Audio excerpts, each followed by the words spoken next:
Mỹ điều F-16 chặn máy bay xâm phạm không phận Washington.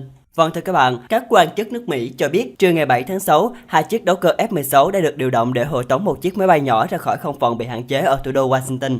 Theo hãng thông tấn AP, sau khi không thể liên lạc với viên phi công trên máy bay, các nhà chức trách đã ra lệnh sơ tán tại khu trụ sở Quốc hội Mỹ và các tòa nhà xung quanh. Người phát ngôn Bộ Tư lệnh Phòng không Bắc Mỹ George Marsh cho hay các chiến đấu cơ F-16 đã hộ tống chiếc máy bay tới một sân bay ở Mount Airy, Bắc California.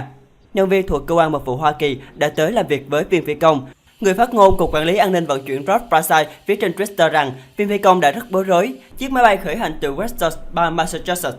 Cảnh sát trụ sở Quốc hội Mỹ cho biết trụ sở Quốc hội và các tòa nhà xung quanh đã được sơ tán vào khoảng 13 giờ 30 theo giờ địa phương. Các nhà chức trách cho biết các nhân viên chính phủ tại khu vực tòa án tối cao Mỹ và thư viện Quốc hội cũng được sơ tán. Tuy nhiên, an ninh tại khu vực Nhà Trắng không bị ảnh hưởng. Các nhân viên chính phủ đã được phép quay trở lại trụ sở Quốc hội sau khoảng nửa giờ đồng hồ. Các quan chức thuộc Cục Quản lý Hàng không Liên bang cho biết chính phủ Mỹ sẽ mở một cuộc điều tra lý do tại sao chiếc máy bay lại đi vào khu vực không phận cấm khi chưa được cho phép. Thông tin về chiếc máy bay xâm phạm chưa được tiết lộ cụ thể.